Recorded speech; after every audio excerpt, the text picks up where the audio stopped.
And that incident at the Recto Bank again highlights the president's stance with regards to challenging China or going to war with the Middle Kingdom.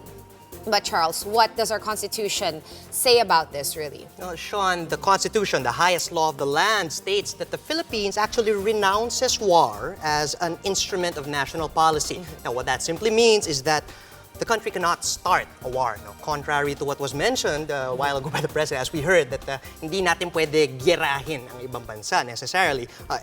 The Philippines can only engage in war if another state declares war first against the Philippines. So pwede lang tayong pumalag.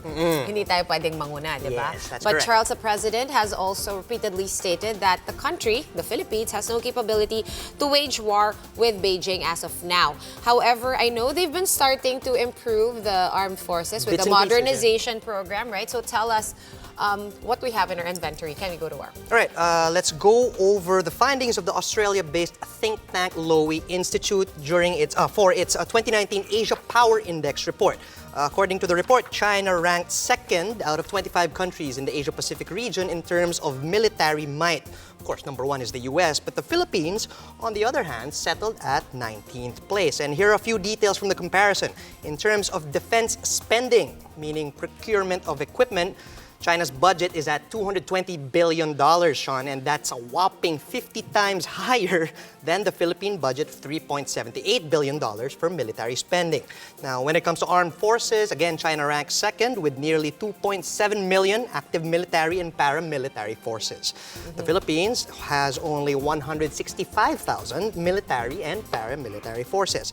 Now, moving on to the equipment, for land warfare, the Lowy Institute says China has more than 6,700 main battle tanks, while the Philippines has none. So, medyo lugin-lugit talaga tayo when it comes to main battle tanks. No? And the Philippines has 54 infantry fighting vehicles. Again, that's no match to China's 3,860 infantry fighting vehicles. No? And when it comes to firepower for land warfare, also shows China's might. They have 240 ground forces and 6 support air forces.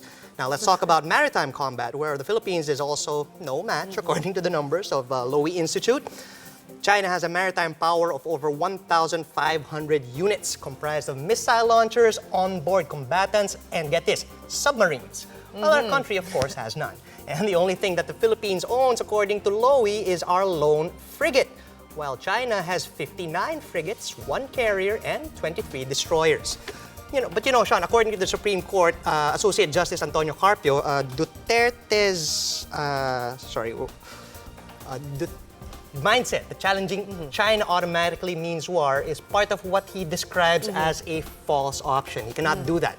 In 2017, in a number of instances, Carpio said that if the Philippines has other means to resolve issues with China, rather, and in a forum organized by Stratbase, Justice Carpio explained, and I quote, China itself does not want war because war will give us an excuse to intervene in the South China Sea dispute, considering the existing Philippine-U.S. Mutual Defense Treaty.